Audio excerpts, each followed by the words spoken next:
It's still preparing to live stream.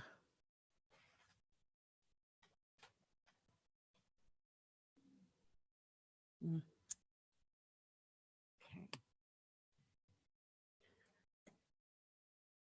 Oh, yeah, it's still preparing to live stream.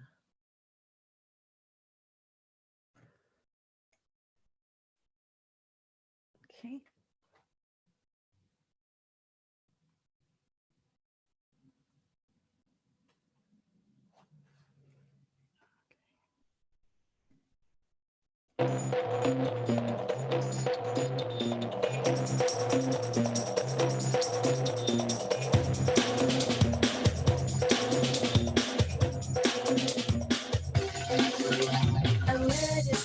I'm just your average Jane. The super doesn't stand for model, but that doesn't mean I'm plain. If all you see is how I look, you miss the super chick within. And that christen you Titanic, underestimate and swim. I've got the rifle, gonna be myself. I've got the rifle, gonna be myself. I've got the rifle, gonna be myself.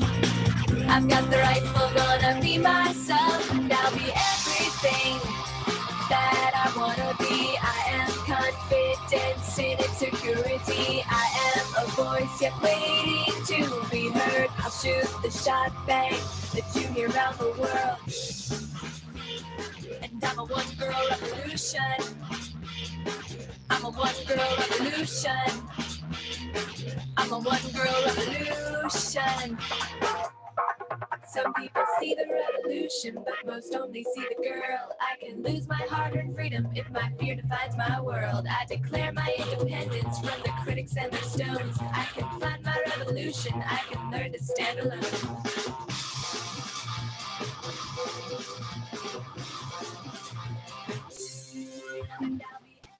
All right, welcome to In Other News. I am Rachel Blomstrom, and today I'm joined by Cory Taylor and Zachary Bird.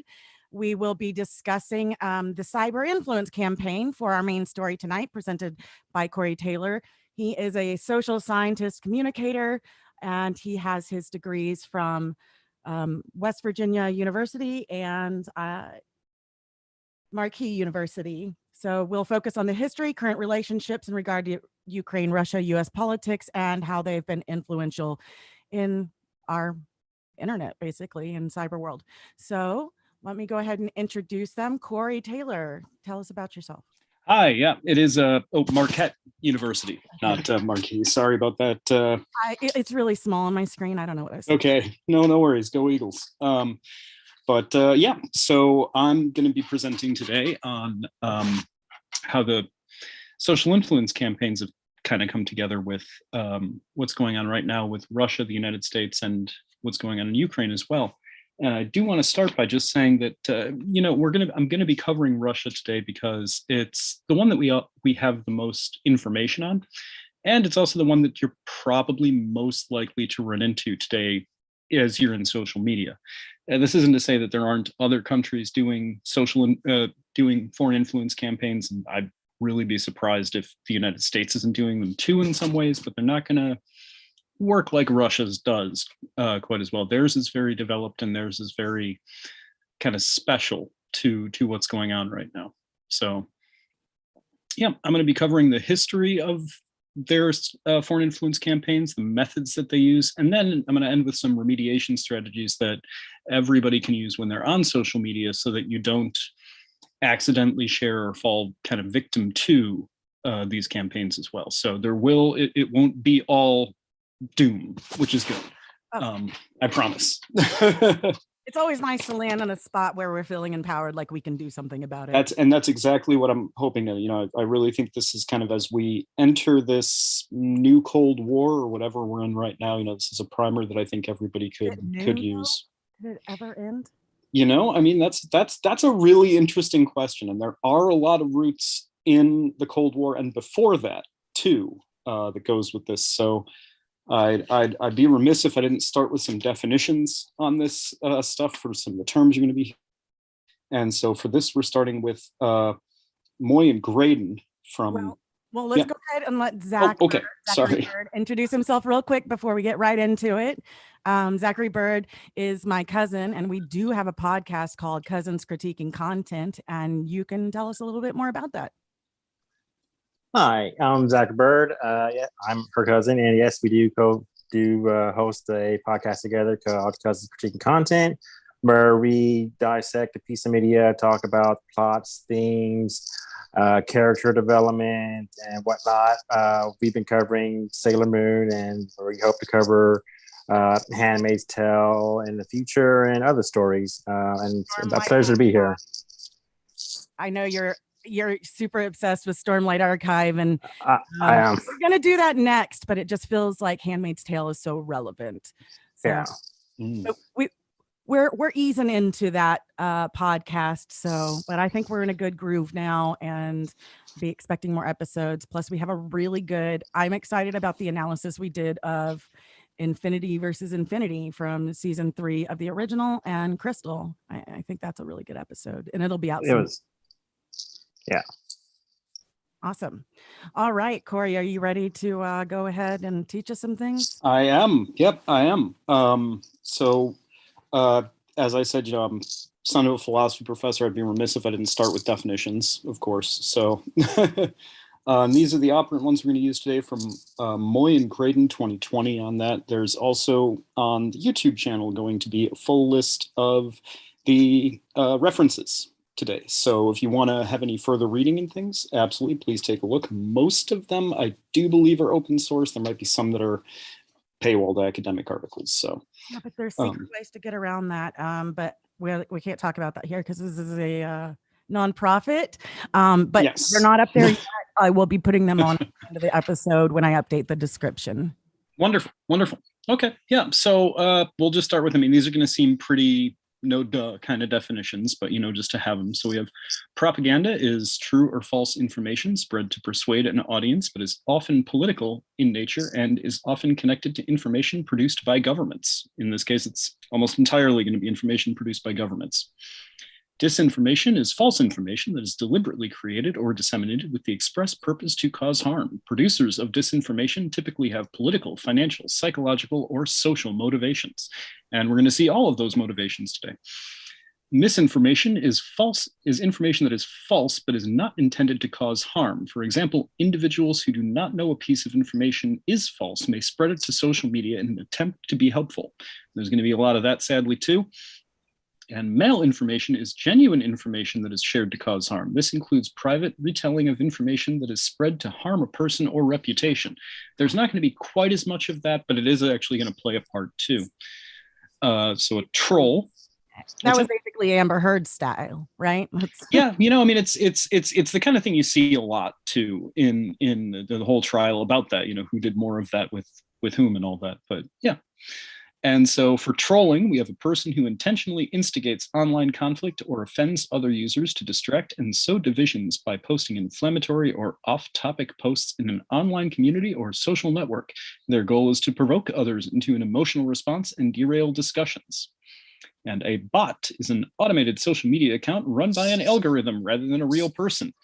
It is designed to make posts without human intervention. And we're actually going to get into a little bit more of how those are used too. And it starts to evolve a bit as we go. I've actually been accused of being a bot. I have too. I fixed my Facebook profile to say not a Russian bot, a real person. I've been accused of being a bot as well, but that's mostly because of my tone of voice. The style of words you put together. I think eventually, if you argue about politics enough on the internet, you're going to get accused of it, or being a foreign influence troll. I'd feel like I'm trying to be a domestic influence, but not troll. Like, please listen to the light. A few weeks ago, I actually got accused of being a U.S. government foreign influence troll or counter influence troll by a Russian influence troll, which was a really interesting experience. That was projecting. That's yeah. classic. So that was a fun one. Yeah. But a bit of the history on this. So let's start with the story from the Korean War. And at the World Peace Council, the Soviet Union accused the United States government of using biological warfare during the Korean War and for manufacturing biological weapons. And then, very interestingly, right? what's that? We did not. No, we did not use biological warfare in the Korean War. No, Vietnam.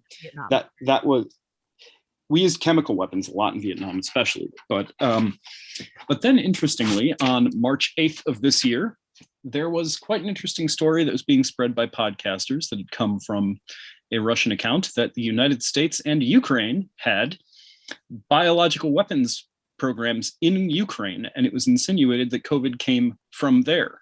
So that's also completely not true. When did that start? That started on March 8th of this year, and that's according to think tanks here. And they tracked it. It got picked up by several podcasters and was being mentioned on things like Fox News as well. So, do you know which podcasters? Because I want to guess Joe Rogan and Russell Brandt. It will be in the. I don't have that article right in front of me right now.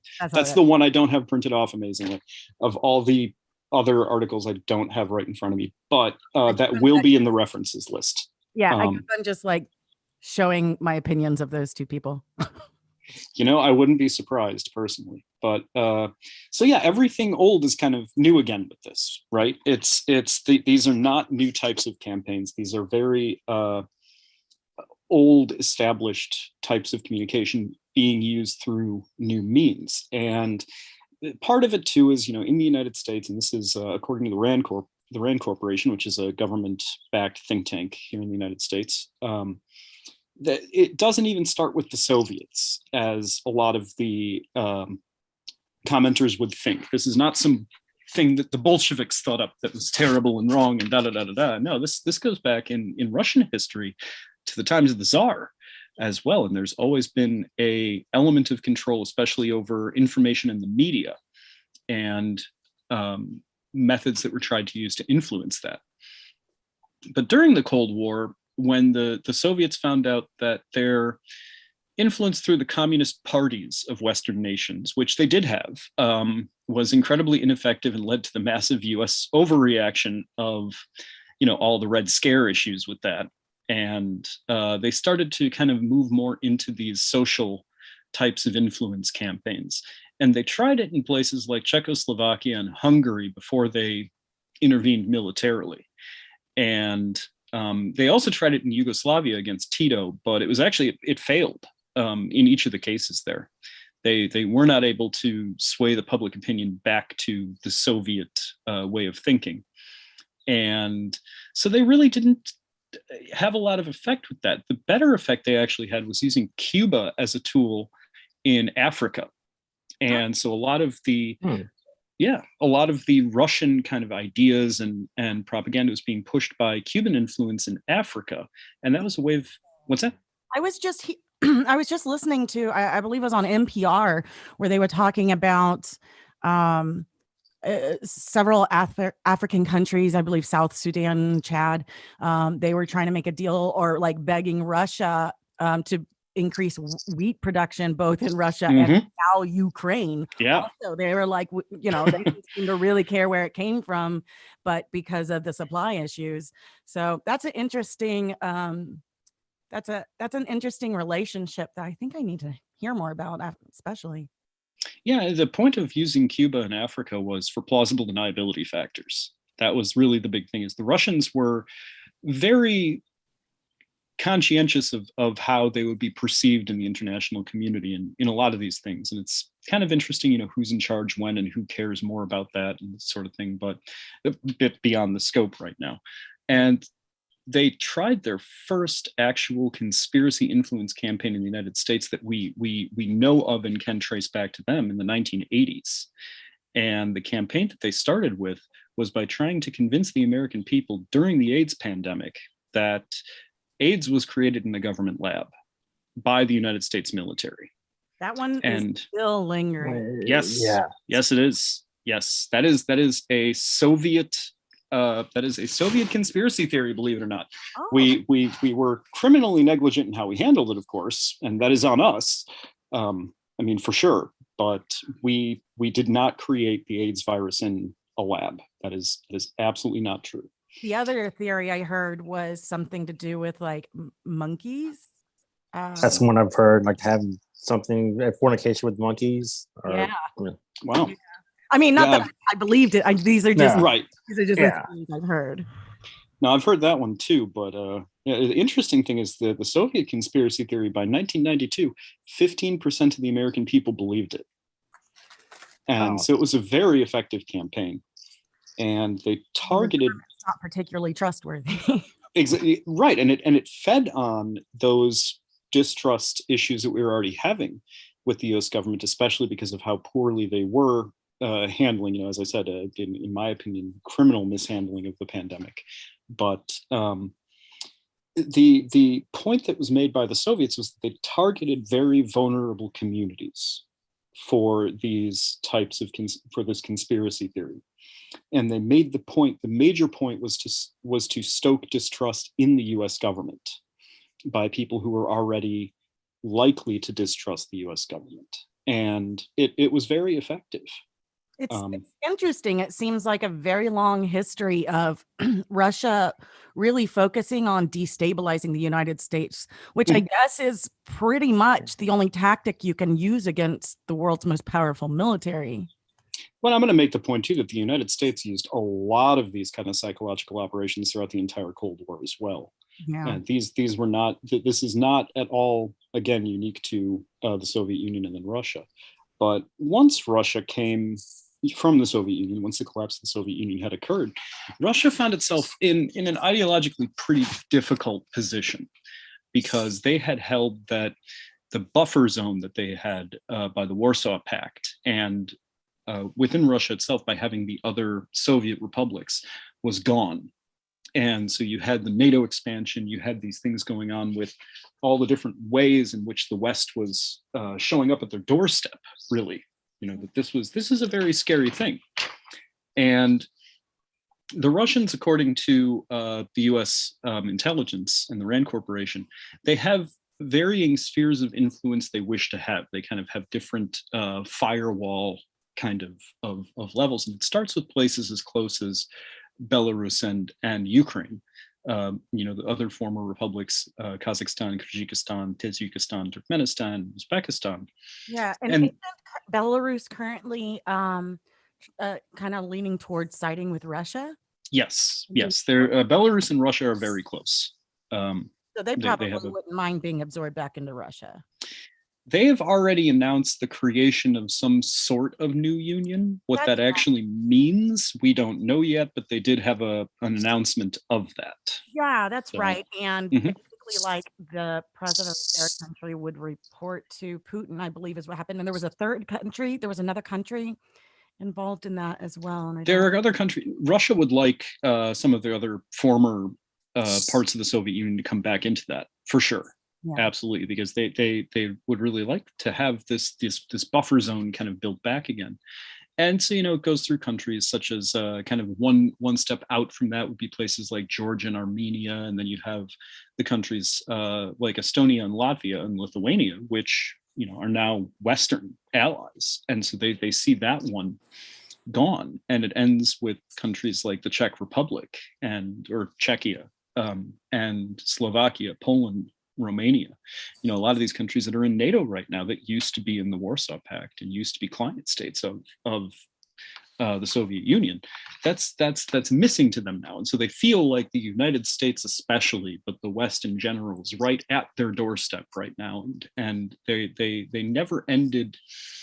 We had this nice period of thinking, you know, that history was over when the Cold War ended, and that the Russians were going to be our pals and things. And that, you know, in the Russian mindset, that didn't fully go away. Well, I remember when I was deployed, we had Russian soldiers come to our base, and we pretty much had to cover everything, and pretty much couldn't tell them anything or talk to them about anything. Oh. Yeah, I believe one of the other ships also had that when I was in the Navy, and they and then especially in sonar, they just like brown paper over everything, just like wrapped it up like a FedEx package.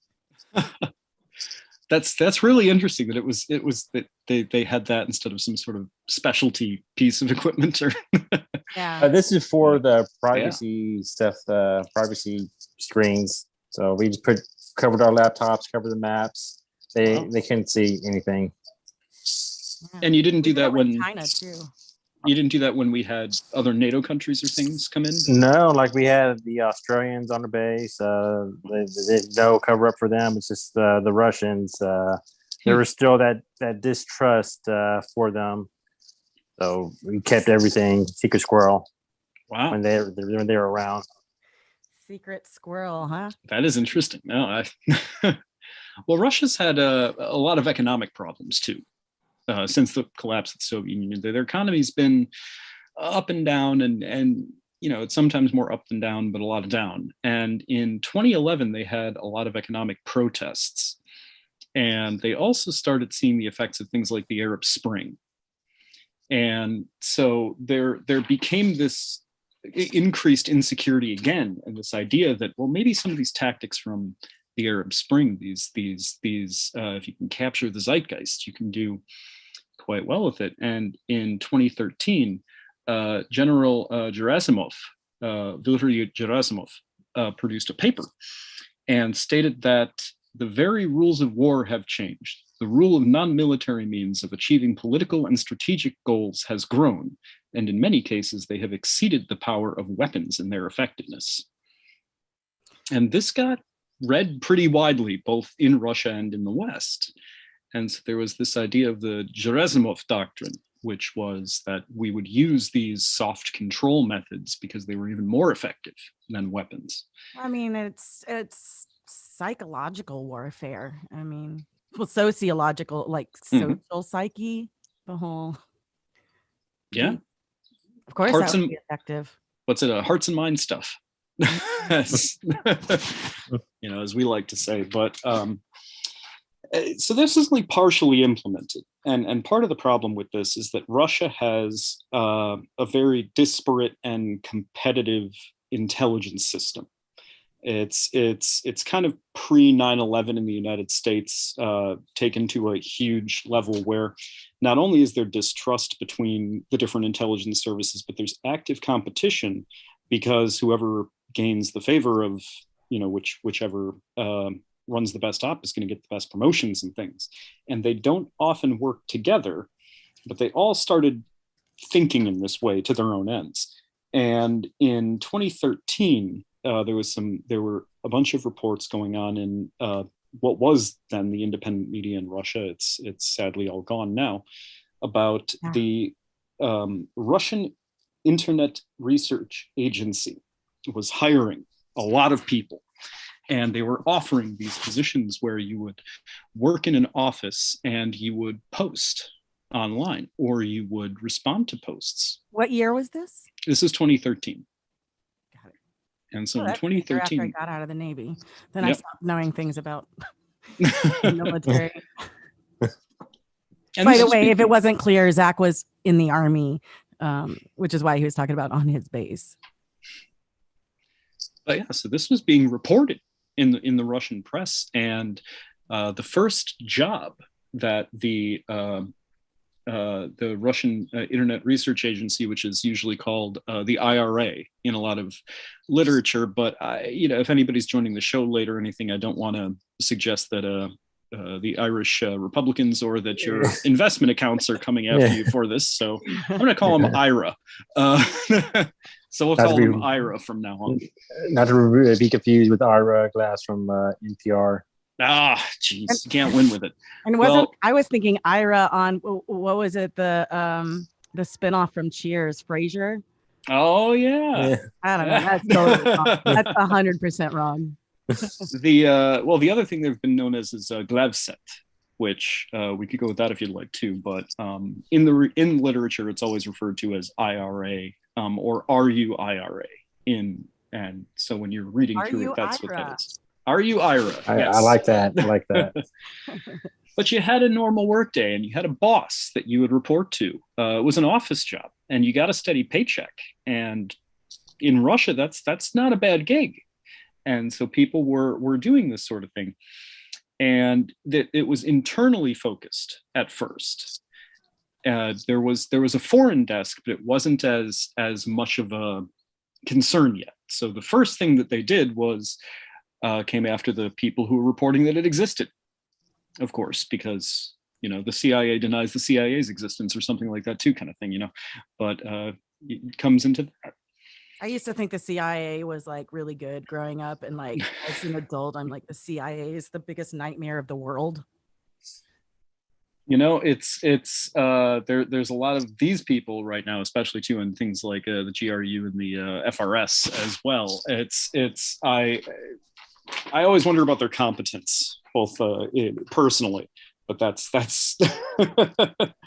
own thoughts like about the that. Destabilization of like communist or countries that are like trying to become communist. Mm-hmm. That's really like South America. Tom Clancy made it seem like real cool in his books. Yeah. Definitely. So amazingly, we could study this, and we could study in the West how these effects were going on.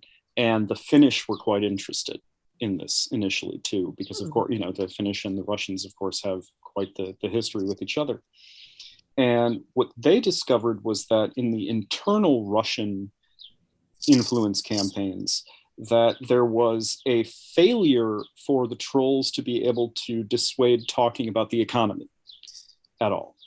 This is the one thing that the Russians just purely would not quit talking about, because it was real to them. It was going on. It was in their lives.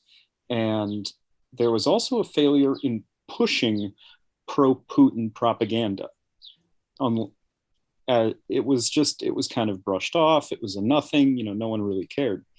But the biggest success they had was in derailing anti-Putin propaganda. And that was very interesting to them. And so the point of it is that they weren't necessarily making their people like Putin more. They weren't making the people like the economy and what was going on with this. But what they were able to do is they were able to shift the blame away from Putin for what was going on in Russia at the time. Yeah, and like that's important. shifting the blame from guns to doors, right? Yes. So they were learning quite a bit with that. Yeah, And is it true? Because I've heard that Putin once said that he really envied the United States' ability to like propagandize its own citizens and like have them believe anything, and that they had more trouble doing that in Russia. I don't know if that's true. I will say that Putin has, especially by now, gotten we think pretty concrete control over at least the message in Russia, especially. And I've also heard that Nazi Germany also took notes from our government's ability, and it's I always think like the only thing our country is elite in is marketing. We are we are amazing. As a former marketing person, as a former marketing person who went into social sciences for grad school, I can definitely tell you we're quite advanced in it. It's really also known as manipulation. It's convincing people of things. We're masters at convincing you, especially you want to buy something. That's the big thing Americans are good at convincing you of. But that's opinion on that in my case. But I'm sure there'd be a lot of research on that as well. But yeah, I worked in marketing as well. Yeah. So they had a foreign desk, and this foreign desk was not necessarily the most effective at especially getting out into the West. There are rumors and kinds of things that we don't know for sure if they're true or not, and it would predate the creation of Glavset of IRA, that the Russians were doing some sort of misinformation campaign back in 2011 with the Sandy Hook shooting, but that's not as clear to us. Wait, so they were the main influence in starting the idea that it was a false flag? That it was we don't know. We don't know. I remember Alex Jones, but like, where did he get his wacky ideas? We don't know, and Alex Jones is gonna come up a little later in this too, and that's what's led to some of these concerns that some of this influence may go back further. But it wasn't the foreign desk of Glavset of IRA at that point in time, and so we don't quite know which of the agencies would have done that. But in 2014, what's that? Fox News. There's going to be a lot of things about useful idiots in this coming up. So I mean, they're literally playing Tucker Carlson Yes. in Russia Yes. right now. No independent media, but Yeah. hello, our buddy. So with the 2014 invasion, the initial invasion of Ukraine, where Crimea and the Donbass were attacked and taken, that was the first major use that we studied well of the foreign desk. And there have been some really interesting studies, especially regarding the shoot down of the Malaysian Airlines Flight 17, which was a 777 airliner that was flying over Ukraine and was shot down by anti-aircraft missiles from Russian-backed separatists in Ukraine. But it was unclear at first who had shot the plane down. So well, I was confused a second ago and then I forgot. Oh, okay. I'll come back to it. I should have written it down. But the campaign that was launched around the foreign influence campaign that was launched around the shoot down in Ukraine was a very interesting campaign. It was able to be studied quite a bit and took place largely on Twitter at the time. And so it's Yeah. So this information, this studying is from the independent organization RAND, right? This isn't including any military investigation, because I feel strange that this is purely these are actually academics that are studying this. Right. These are social scientists that are studying this at universities in the United States and in Europe. But it's as well. possible that the military has more intel on this, because absolutely. Yeah. No, I'm everything that we're going to be sharing today is either open source intelligence or academic in nature. Yeah, so you can't really get information out of the military. Nope. Not to be declassified 50 years from now. Right. I still have, I probably have some classified information still. I think it was like 20 or 25 years declass, and I'm just like, this is dumb. Like, everybody knows this. Most of it's not even important anymore after like 5 years. Yeah. But yeah, it's so some of the findings on this and this really initial attack that the Russians did, this initial foreign influence campaign, which serves as the basis for their later ones and where a lot of their ideas start, is that this was a really vast hashtag campaign of slow influence that involved people, but also people that were in at least some form of control of bots. And so you have these kind of cyborg bots that might be a bot at certain times. It might be a troll at certain times. It's human directed for sure. And that's one of the hallmarks of these early campaigns, is that they require a lot of manpower. There's a lot of eyes on this. There's a lot of people working directly on this. And the interesting part about this was that they initially they were trying to play the algorithm to get their tweets, to get their information to the top of the pile and this sort of thing. And so only 68% of tweets, or 68% of the tweets that were sent out were completely irrelevant to anything that they were trying to influence. These were pop culture tweets, sports tweets, different things of that nature, that these bot networks then and the people involved would all like and push up and retweet and this sort of thing, so that you're getting really good metrics on these. And so these Russian influencers would pop right to the top of your feed. It'd be real cool if people want to do that for my social media, especially my Patreon. That would be amazing. So, feel free to, help my metrics, everybody. Thank you. And the other interesting part about this is that it wasn't necessarily about pushing a specific narrative. There was not a pro-Russian narrative. They were already learning that hadn't worked in their internal stuff. They were trying to do this to play both sides and sow discord, sow doubt. There were pieces that were pro-Ukrainian. that were coming out and saying, well, if we shot it down, it's an accident or something of that nature too, and trying to be dismissive of it, but making that point in people's mind that, oh, Ukraine must have shot down this plane instead of these Russian-backed separatists. And they would share any news-like information that they could find. And they didn't care if it had been corrected later, that sort of thing. If it fit their narrative of the distrust, they would be sharing that. And the hope is that this would get picked up and retweeted by Ukrainian citizens at the time, and that they would form this kind of cadre of useful idiots who were trusting this Russian narrative. And so you would get this zeitgeist going of these forms of distrust and conspiracy theories and things of that nature. And so this is the first time we really were looking into it deeply, was in 2014. And it's possible they'd done some things before, of course, but this is when it's in everybody's mind. And then it, of course, becomes much more prevalent and much more in the public consciousness during the 2016 US presidential election.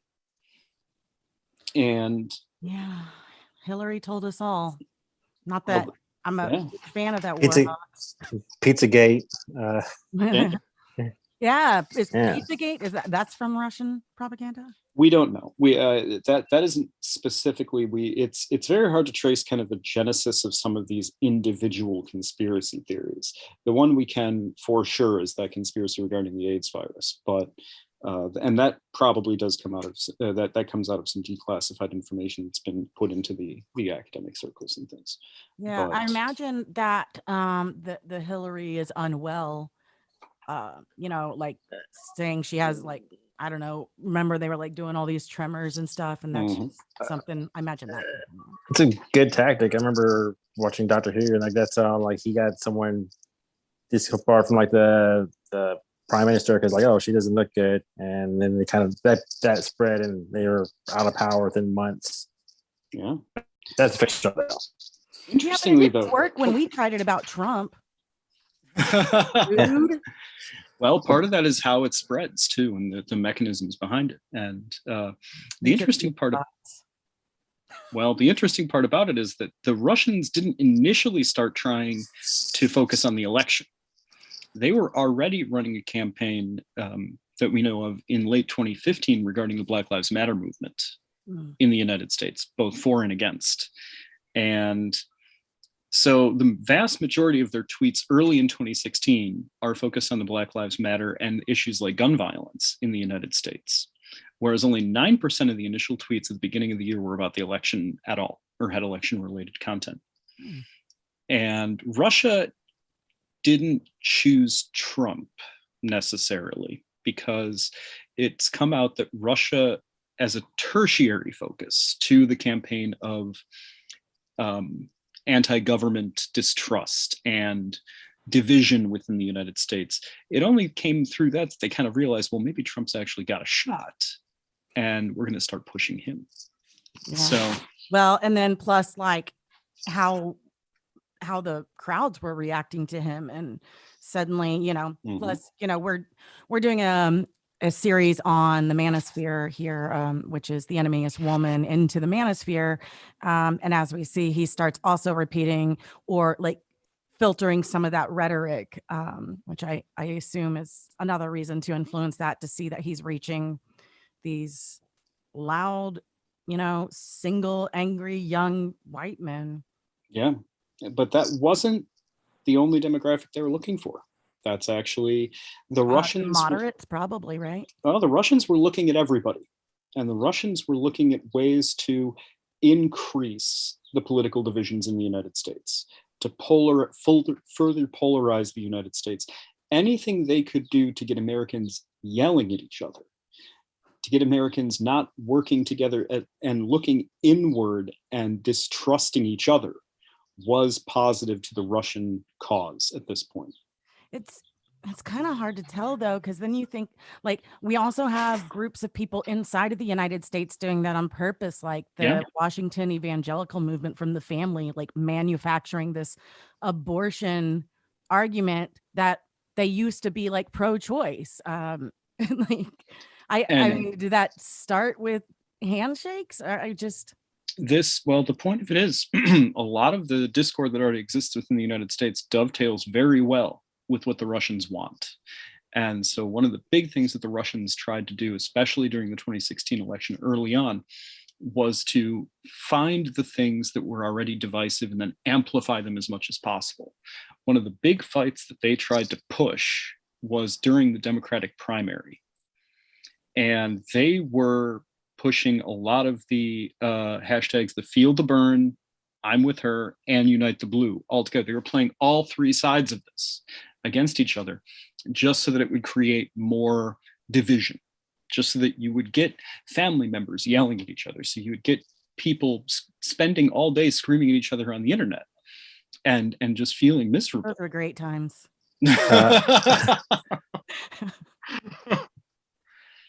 And they did, so what they found in this is they found that there were cluster divisions. And so they would segment and they would try to bring people into these clusters, these echo chambers that they were building, where they weren't talking to each other, they weren't hearing other ideas, they were just becoming much more within themselves in it. And and they started trying to do some real world events too. In Texas, the Foreign Influence Campaign created competing rallies between gun rights activists and Black Lives Matter protesters that happened at exactly the same time and happened at exactly the same place, and encouraged them to become violent with each other. So they were trying to start street fights here in the United States back in 2016. Yeah, and the race war. They were pushing this. Well, which, white supremacists have been hoping for a chance for that to happen for a while. So no wonder they were so easily like, oh, well, here's the proof. Yeah. That Russia just feeds them their own confirmation bias. So interestingly, when they were sharing information during the 2016 election, they started to have a problem with the left not creating enough content that was hyperbolic and crazy enough. And so they started using their own disinfo agents and producing some of their own content, which they would then push on the left. For the right wing, they had a rich media landscape here in the United States to choose from, of people that they were looking for to amplify the voice of. And the biggest one was InfoWars. They were huge pushers of InfoWars. Do you think InfoWars was, actively aware of what they were, that part of that? That I definitely think is a question for the courts, much more so than for me personally. I don't know. Yeah, I wouldn't be surprised personally if there were some connections, but it might just be another case of the useful idiot. They found someone who was loud and crazy enough that they could push the agenda of, and that's one of the things about the United States is, not just on the right, although they have a lot of them, but throughout our culture we have a lot of very loud, very boisterous individuals too.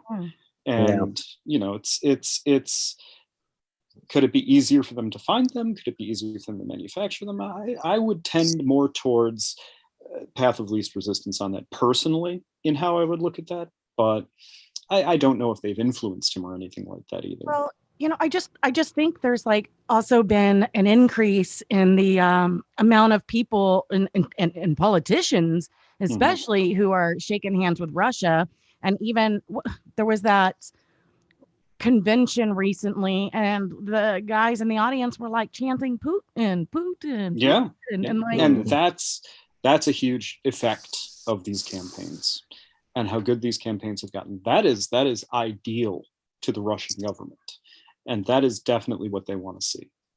Why? The left, we have people who've worked in marketing before. Let's get on it. Their own butt. We need more crazy, boisterous people on the left. I mean, I can get louder. You're out here, yeah. I can use my outside voice, make my face real red. I think part of it, though, is also there is that idea too, and I know there's a lot of research into this, but it's just the anecdote that comes to mind personally is the idea that uniting the left is hurting cats, because we are, a lot more independent-minded and nobody fights with leftists like other leftists. Let's be real about Don't that. challenge our sense of freedom. We take that very seriously. I think there's less common ground for the left than there is for the right. Like the right, they have a united front, guns, God, Battlestar Galactica, Guns, God, and Babies. As that what was the what state was that?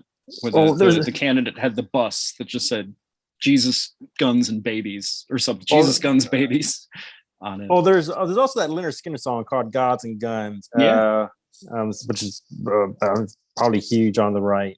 Mm-hmm. So we see a few things that are trends though here, and it's an evolution from the 2014, which is, and it's especially occurs during the large amount of ramp up that occurred in October of 2016. And Russia at this point started to kind of figure that, Trump might have a shot at this. And so they were going to start going for that. And at this point, you see there's a shift. And all of a sudden, a lot more of the disinformation and 2-to-1 ratio is going towards the right. And so they were doing this, and they were pumping up massive amounts of tweets and massive amounts of retweets. But there was a very interesting trend that researchers picked up on, which is these were happening during the workday in Russia. Of course. And I'm just curious, like Twitter and Facebook had to have been made aware, and neither one of them like have the capability to stop bots or spot them, or well, they were made aware. Twitter in one point actually came out with the account names and of known Russian foreign influencers, and provided that actually to researchers afterwards, that data set. And that's where a lot of this information comes from, is that Twitter provided to the intelligence community and to the research community the ways to analyze these bots after they realized what an issue it was. And it wasn't until 2017 they did that, but at least they did something that helped us understand it more. I mean, I want to do more than understand it. Like, yes, we gotta intervene and stop it. Yes. I mean, and would an effective thing to be just, stop IP addresses from Russia while we're, currently in this Cold War? Well, that's something the RAND Corporation talks about a little bit. And their report came out, of course, before the war in Ukraine started again, so in 2022. And they say that they believe that would be counter to the values of the United States directly, to kind of cut off, because we'd have to basically block the IP addresses of all of Russia. But wouldn't it technically be protecting the values of the United States? It could be. Things can change, in what we consider our defense landscape with that. Definitely. I am for free speech, but I am also for consequences of what that speech does. Yes. And I think we need to quit pretending that, we've always known the pen is mightier than the sword. It's very effective. Yeah. So, if Russia can't get a hold of their own trolls, and in fact they're encouraging and paying them, then Russia should lose its influence. There needs to be consequences to this, because you can't say fire in a theater, you can't say bomb on an airplane, otherwise you'll get arrested. You have freedom to. Really there. Russia has cut off a lot of Western social media and media sources themselves, right? And so a lot of the people who are left on that now have some sort of connection to the Russian government themselves. There are also things like VPNs and other ways to do this as well. So it is difficult for sure. But there is also ways to backtrack that. We need to just hire more hacktivists, or even if you just contact the dark web and don't find out. That's a big suggestion that has been made, is that we engage in the problem with a lot of this is that the both offensive and defensive cyber warfare of this type on social media is very personnel heavy. It takes a lot of manpower hours, and we're spending so much money arming Ukraine. We're spending so much money on restarting a lot of our defense industries and things like this. Should we be spending that kind of money on starting a much better defensive or offensive social media system too? Yes, because they are literally destabilizing the United States. And it gets worse. That's my opinion as of right now. I'm not super expert on this subject, but like, to me, it sounds like until like we like just have stricter, like if you want to be able to post internationally, including in the United States, then there has to be like an authenticating process. Otherwise, no, like I don't know. Possibly.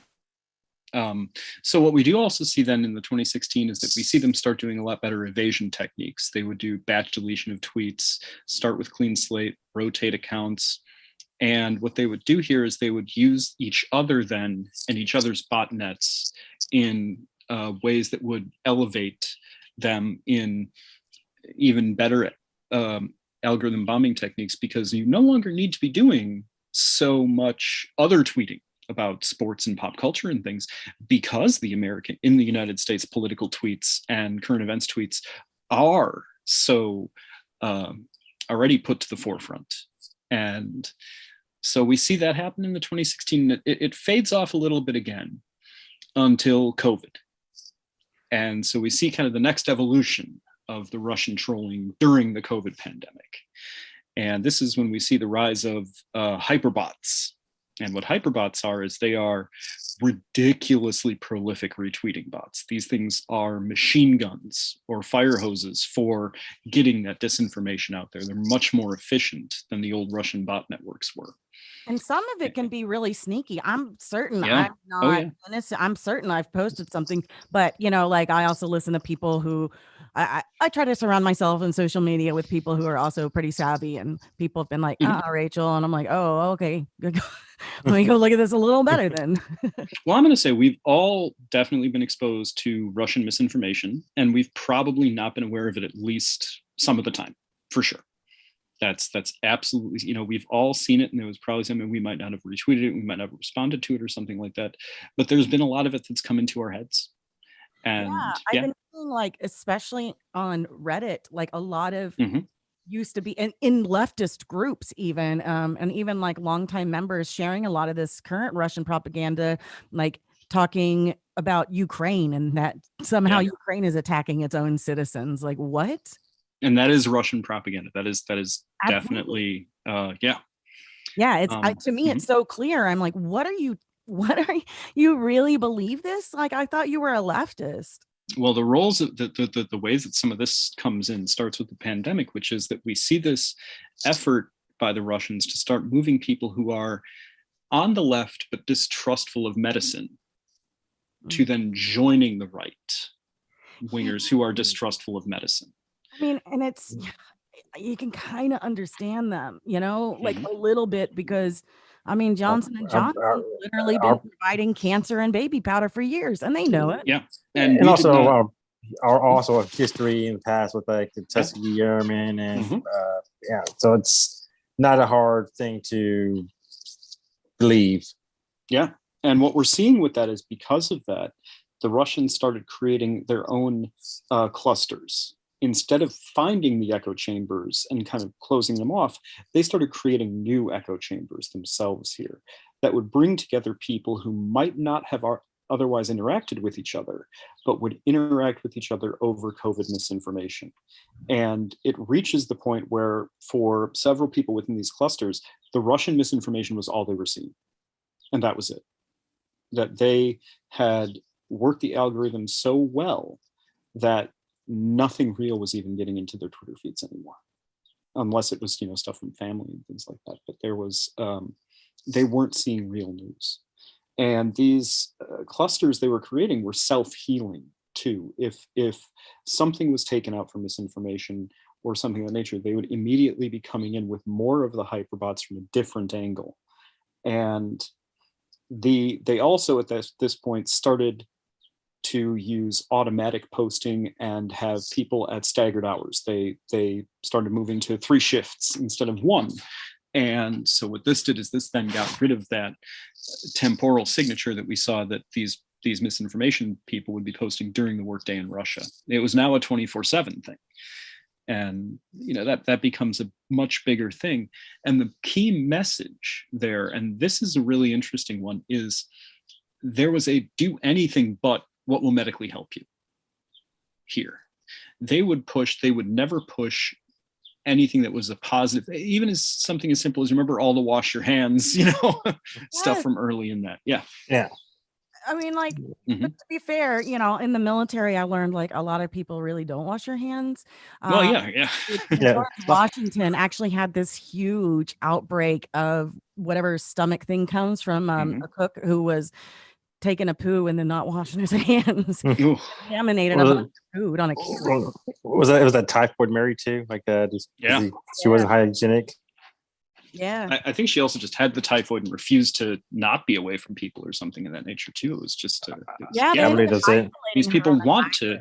Yeah, these people want to. And so what the Russians were pushing is they would never add what was high value information to this. This was all very low value information and disinformation. And it was very interesting that these clusters would be created this way. And that moves us then to the 2020 election. And so here we're moving away a bit more from a lot of the published research, that sort of thing, because we're still sifting through that. We're not as confident in what exactly has occurred there. And it'll be a little bit, for everybody to get all their studies finished and done. But I'm going to talk a little bit about stuff that I've found in my own research. And it's funny enough mentioned even in a somewhat related paper that I did for my master's thesis. But in the 2020 election, you see the chanification of this disinformation campaign happen. And instead of having necessarily all of your assets be in Russia that were coordinated, they were coordinating through places like 8chan, or as it's 8kun now, and all these types of things, and the Q movement. And so they were weaponizing this. That Q is a Russian. I personally think the Q is what's his name, the guy that owns 8chan or 8kun now.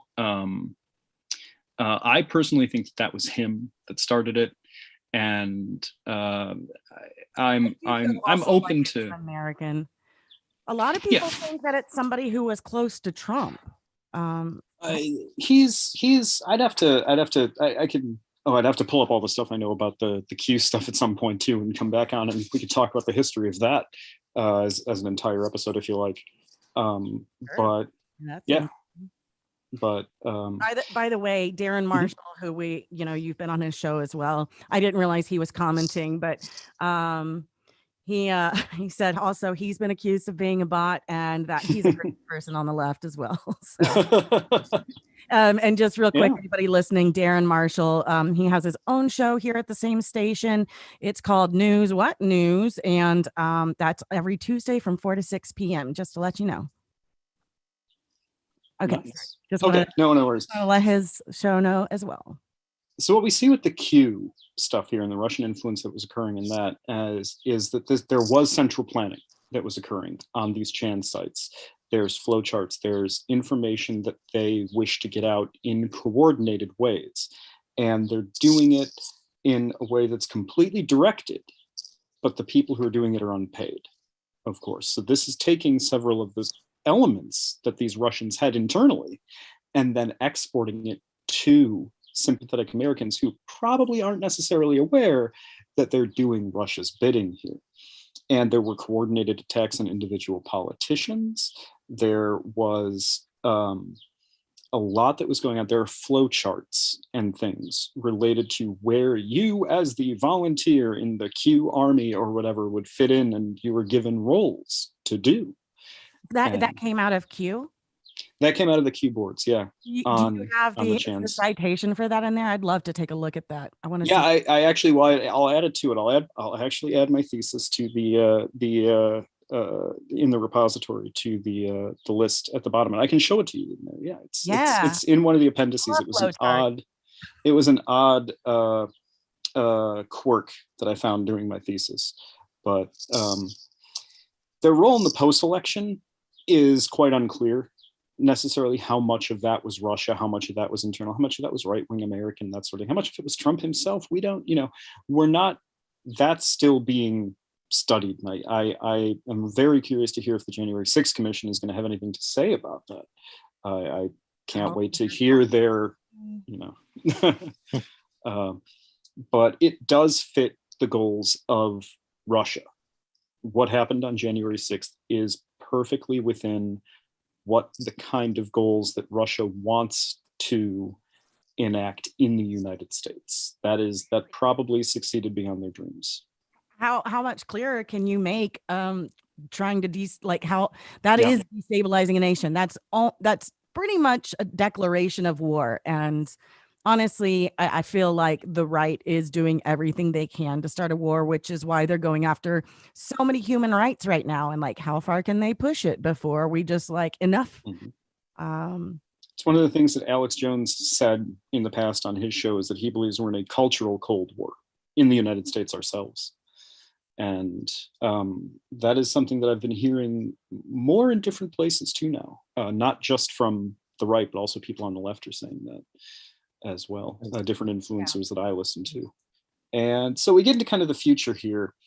And one of the really interesting things that has occurred and been a major point during these foreign influence campaigns is that as soon as Russia experiences an economic shock, the influence campaigns dwindle for a couple of weeks to months. And what this might be, this is conjecture entirely, is that the people who are being paid in Russia might not be getting their checks and might not be working. They might be on furlough or something. Because we're still not entirely sure how, Glev said, how IRA is funded. We've gone after some of the people we think are funding it. We are trying to attack its financials, but it's very amorphous. And so one of the potential things that Russia might start doing is outsourcing their trolling. And maybe they'll outsource to the African nations who want food, or to people in Syria and things of that nature, to other Russian allies, to the Belarusians. Yeah, Belarus. Yeah.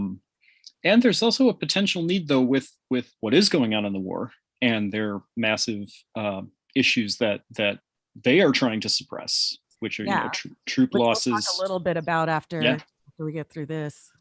How much are they having to shift back towards internal on that as well? Because they only have so much manpower. How much of that manpower is now being needed to be devoted to the internal or to disinformation aimed at Ukraine itself, and how much of it can be spent focused on the United States? And we're not sure of that yet. There's been a lot of, we were waiting for a massive Russian disinformation campaign, a tidal wave of it once the invasion started, and there were thoughts that it didn't seem to materialize the way we thought it would.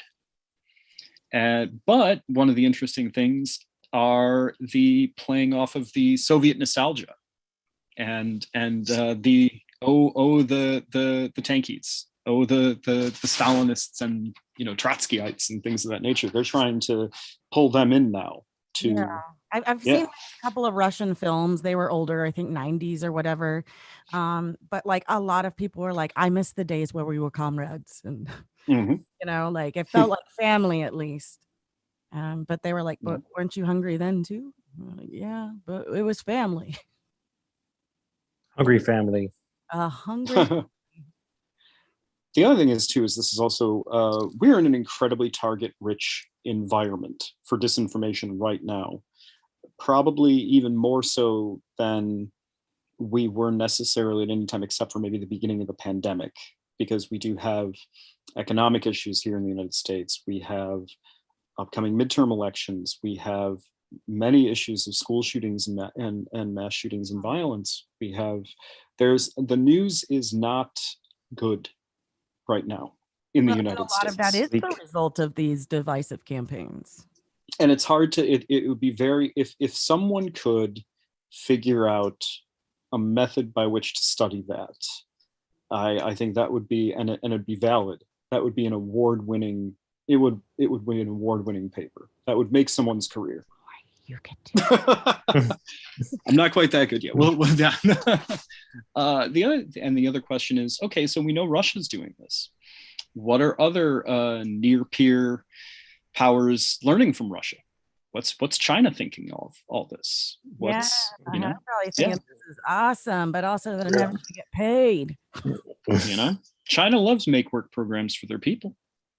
That is the thing. Yeah. And China does like internal control of messaging quite a bit. So, and there's countries like potentially Iran having these sorts of things. Iran recently was just accused of attacking the children's hospital in Buffalo, or in Boston, with a cyber attack.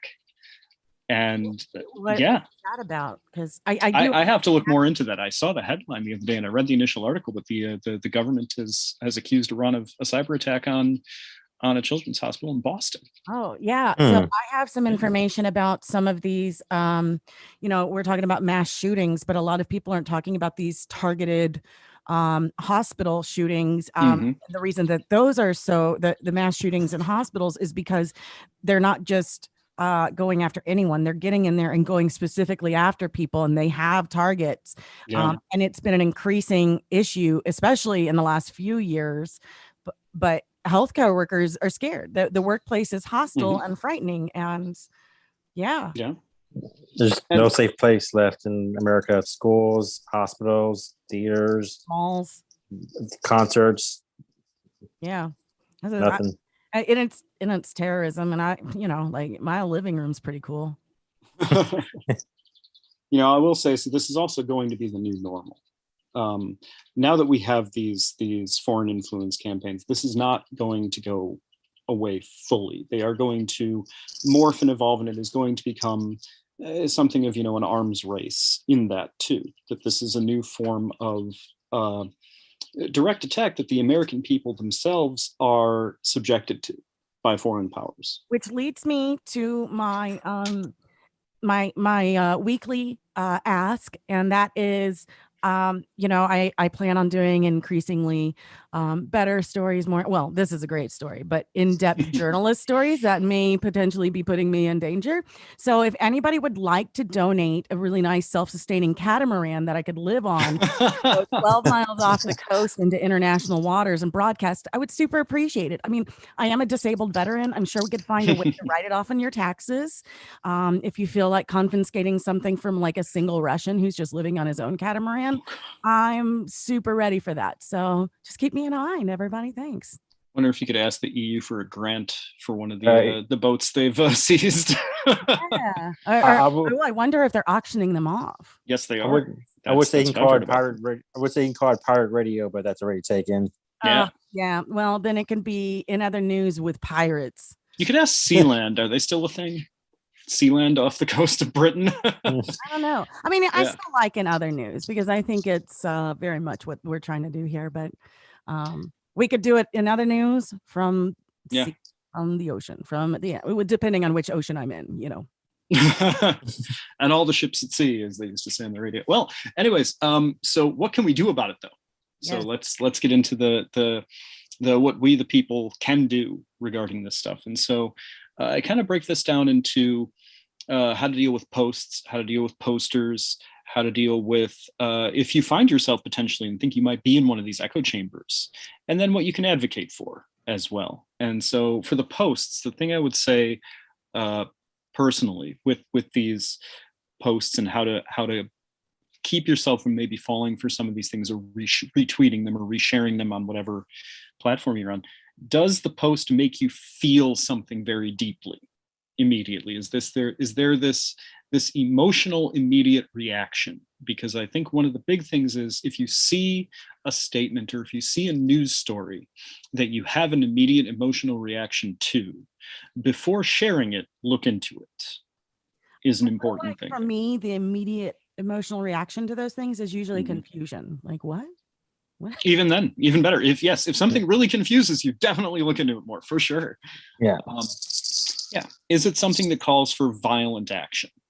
And because that's a lot of the things that these, even subtly, is there some dog whistle to you that you're seeing there?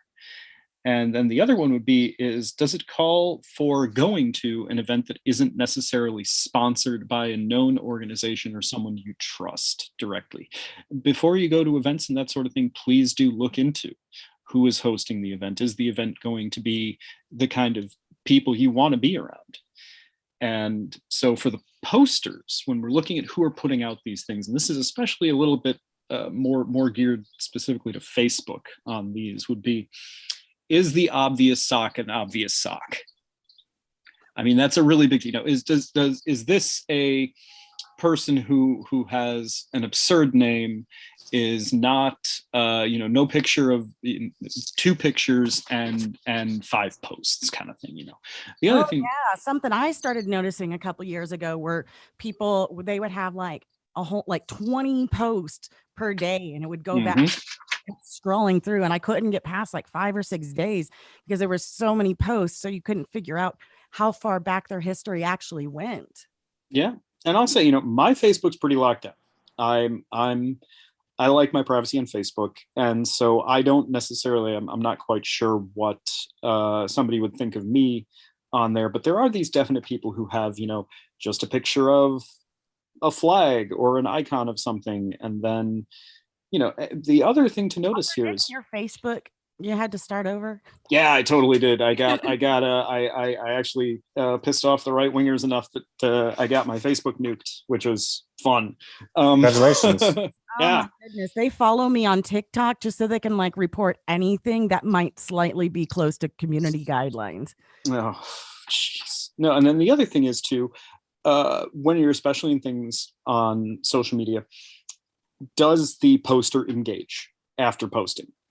If you ask them a question or something of this nature, do they engage with you, or are they just spamming content? That's a pretty good way to find a bot. Are the responses canned? You can do the potato test, which if you real say potato or something like that, kind of thing.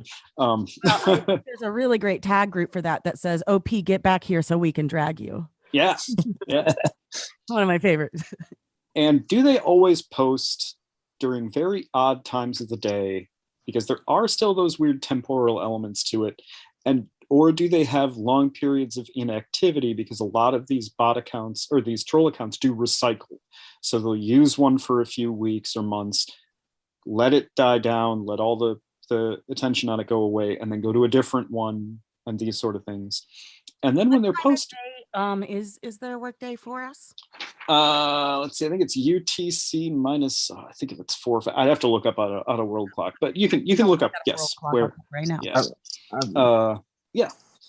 And then for the echo chamber, and this is for you and what people around you are saying. Are there dissenting opinions that you're exposed to? Are there long, really intricate information bursts of posting without there being an event preceding it? Just someone spams out 50 things at once, and then that's it for a while. And do you know anyone in the groups that you're in personally too? Do you have any otherwise relationships with these people? Is the wording always similar between everyone around you in it? And by that I mean they're using. God, at this point, all of the right wing just says the same phrases over and over again. Yeah. And there's a lot of just parroting. There's a lot of parroting. And then for advocacy, some things that we can do with it too.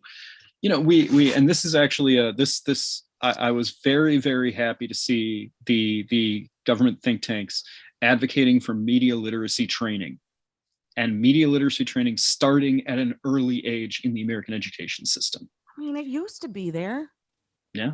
I definitely remember studying it at least once a year. Mm-hmm. I mean, it depends on where you were. I sadly didn't get much from Texas at all. Yeah, that's amazing. What is that about? But wow. I am almost 40, so yeah, I might. But the other thing too is also the government. Please keep supporting social media research.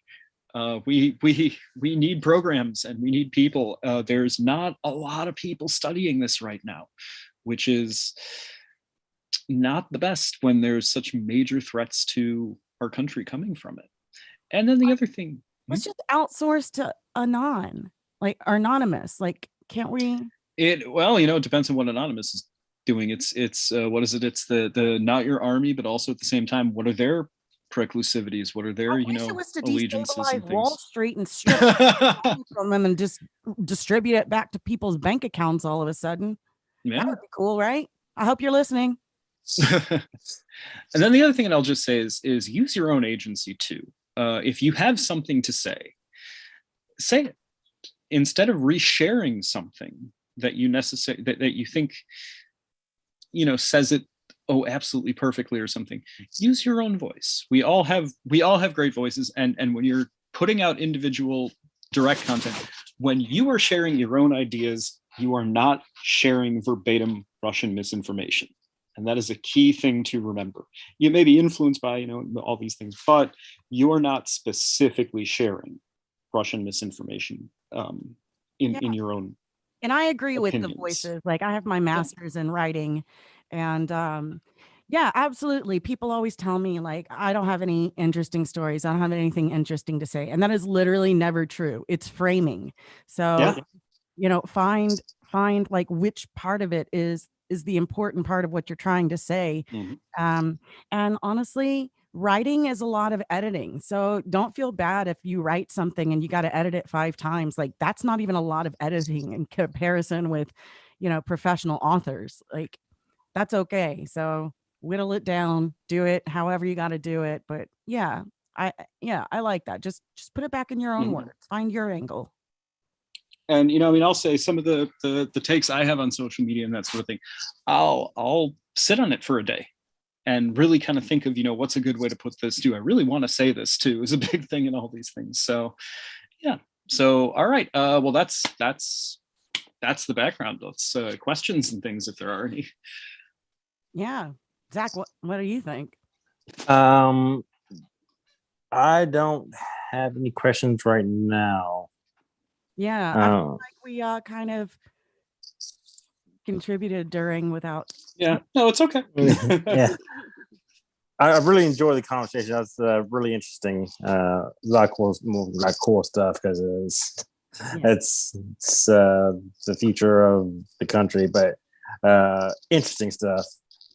Yeah, super useful as well. Because people, we spend so much of our time on social media. And I gotta say, recently I was looking at YouTube, particularly with I was surprised YouTube is still the most popular social media site for teenagers and young people.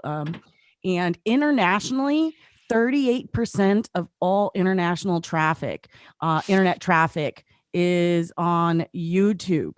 On streaming through mobile devices, which is where younger people spend most of their time. In comparison, Netflix was only 2.4%.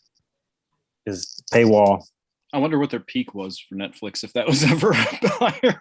Yeah, I'm not sure. This was I got these sources out of Men Who Hate Women by Laura Bates. So great book, fantastic book. I in fact, that book was recommended to me by one of your upcoming guests, my friend Aaron. Oh yeah, we're gonna.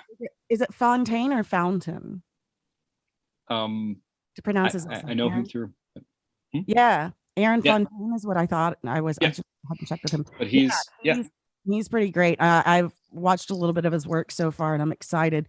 So next week we will be going back to the discussion of the manosphere, as I mentioned before, and Aaron Fontaine is going to teach us about the Black manosphere, which when we do talk about the male supremacy movement, we're largely focusing on white men, which is a very common thing, but it's not just them.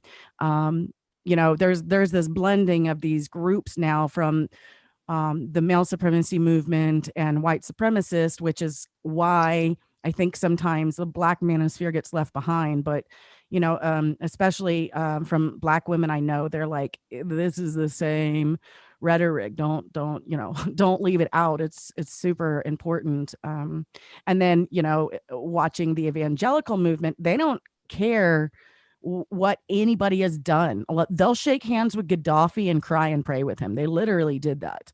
They don't care as long as you're a man and you say Jesus. Like, that's it. That's your only requirements. United in hate.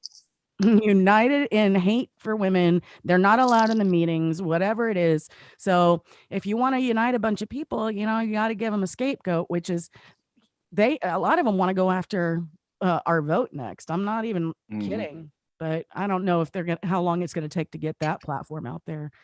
But yeah, so next week's going to be really interesting, and we'll definitely be hearing more about things that are even lesser heard of, than my previous episodes on The Enemy is Woman.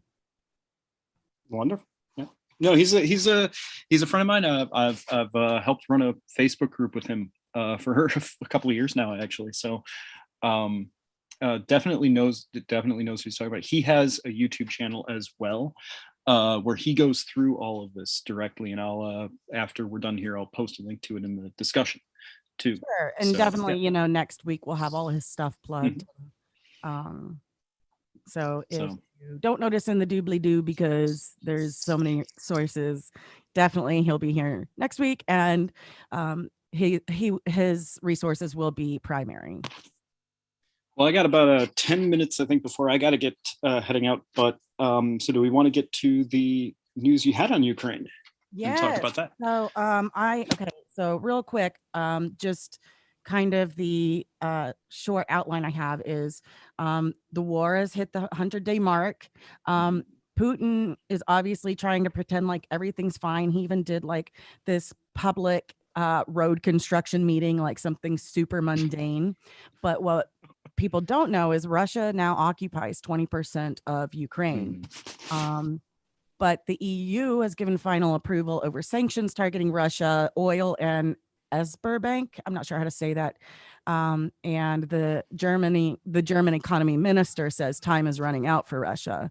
So we can only hope we're draining all of their funds. But it, you know, they like I said, there's still people in Africa who are actively wanting to still purchase from them. So I'm not sure how correct that is. I mean, they're hurting, but they're not all by themselves. And India is still buying oil at a discounted price from Russia right now, and is using that to keep their energy prices much lower as well. And then you know, in his second year of presidency, Trump had blown the Iran nuclear deal that Obama did. And everyone was like, oh, that's just because he wants to erase everything Obama did. But the real impact was to pull almost 3 million barrels of Iranian oil a day off the world market to boost profits for Russia, Saudi Arabia, and the U.S. fossil fuel industry. Wow. So that's also contributing to this. And I'm just so sick of people being like, Biden, like, first of all, that's not how that works. But but I mean, presidents can have an effect on those things, as we see exactly what Trump did. Same thing with like the baby formula shortage, and he's kind of responsible for that. Oh, in what way? Yeah. Because they got rid of NAFTA, the free trade agreement. They try to get rid of you try to do something different, so you try to blow away NAFTA, and so that's kind of how it kind of led to this. Oh, there's trade sanctions that are actually keeping us from several imports that we need right now, and the kind of leftovers of Trump's trade wars, which, yeah, those really turned out well for us, didn't they? I know that you, Cory, I know you have been watching some the war live streams. Yeah. Well, I've been watching a lot of the live updating. Again, the public intelligence, open source intelligence stuff on it, and it definitely does seem to be settling into a hot stalemate. Is kind of what I think everybody's been calling it right now, where the front lines aren't moving as much by any means, but they're really still just a lot of soldiers dying, and a lot of material being destroyed too. Well, I know Zelensky. Oh yeah, they said it's devastated. Like they're just crushing it. Like they're leaving nothing left. It's almost like that scorched earth kind of idea. Yes. But I know Zelensky, you know, he's reassuring these people that they are going to win. So I'm curious, you know, what do y'all think? I think it's too early to say. I mean, it's only 4 months in. 100. Yeah. I mean, I think Rush can drag this out longer. They probably don't have the money to, but I think they fake it till they make it. Yeah.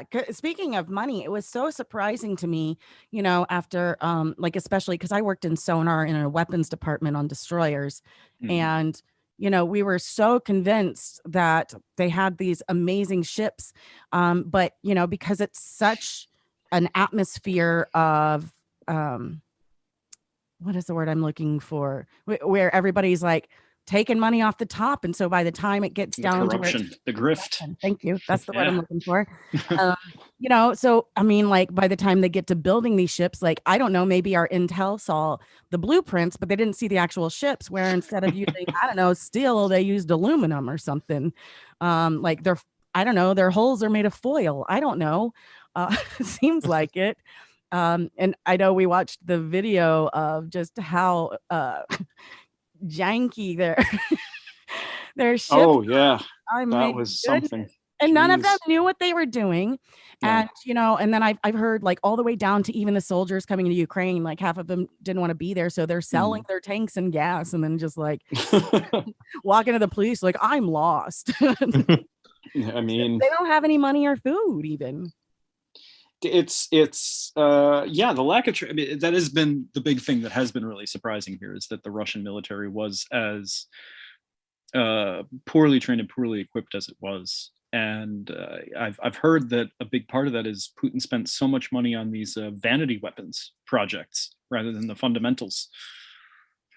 Yeah, I mean, at this point, like I feel like when I was in the Navy, I was pretty sure that they were on at least close to the same level of technology as we were.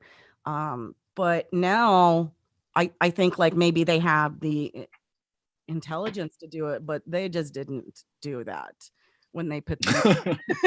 They just didn't build it. Yeah. I mean, or maintain it. They didn't maintain it, definitely. The specs for it. They made the blueprints and then they made something else. Well, they definitely didn't maintain it either. It's been amazing how. Oh, yeah. Well, that was something interesting. So my ship closed the Iraqi war and we were guarding the oil plat and we got to visit it. And then the way that they viewed architecture was rather than like keeping up and maintaining, like they will wear things out until you can't keep them and then rebuild it. Like that's definitely how they were doing it for the mosques and the Muslims in the area, which I thought was interesting because it's a great honor to be able to design a mosque as an architect. So I think maybe that's part of that culture of there's only a certain amount of things that they maintain and then everything gets run down and then you rebuild it. Well, I wonder with all the sanctions too, and especially on electronics and things, if they're going to be able to rebuild anything. I don't know. I mean, they definitely don't have the parts now. Yeah, that's been one of the things that has been interesting. And I saw it mentioned was that Russia hasn't sent a lot of their irreplaceable assets in yet. You're not seeing the Su-57 stealth fighters that you saw in Syria. You're not seeing the many of the hypersonic missiles and these types of things. And you're also not seeing a lot of the big strategic bombers. Why do you think that is? I think because Russia doesn't want to lose them, because those things are really hard to replace. Yeah. One of their soldiers just sell them to. Yeah. They'll just go and land in like in the main, like one of their airports and be like, I'm just dropping this off for, I don't know. Gassed up and ready to go. Drop off a blackjack bomber. What is it? The Felon is the name of their stealth fighter, which is the NATO reporting name for it. And that's NATO reporting names. Yeah. I'm looking at some of the headlines that were on Reuters today. I didn't, because there's a whole bunch of stuff catching up and I got a little derailed, super fascinated by the Johnny Depp versus Amber Heard trial. It was incredibly interesting to me. I know I'm not typically a person who cares about pop culture, but to me, this was actually, it was very much related to the Me Too movement and narcissism and stuff. But so I'm catching back up on Russia. And it says the U.S. envoy says it won't allow Syria to be Russia bargaining trip on Ukraine. And I'm confused how they think they're going to pull that off. I would be curious too. Yeah. Yeah, I don't know. That was through the United Nations. So Yeah, I'd have to read up on that and specific. I mean, I know Russia is still seriously engaged in Syria too. Yeah. Which they're fighting all sides down there with for Assad. So you wonder at what point are they able to keep most of their commitments outside of Ukraine right now, and I'm not sure. Because we have so much silence, we can't even hear from their Mhm. independent media. I Mhm. feel like we were hearing more in the beginning, and I feel like less of that stuff's getting out. But They again, passed those could have media been laws. distracted. Well, they passed those media laws in Russia Right, and but there banned were the independent still media. Yeah. there were still people who were getting Mhm. messages Yeah. out, but I don't feel like we're hearing from them anymore, and I'm worried probably for their safety. Yeah, definitely. But, well, I have to get heading out. It has been so lovely. Thank you so much for having me on. I'm sorry it was such a kind of depressing topic. We gotta hear this stuff, like that's the point. People need to understand what's happening, and I personally want to understand what's happening as well. So it was very informative Yeah. to me, and I super appreciate you coming on and teaching us about that. Glad to hear pleasure it. meeting you. Yeah, pleasure meeting you too, Zach. Thank you so much. Wonderful questions throughout. So, but yeah, I'm sure I'll be back on for something at some point in the future too.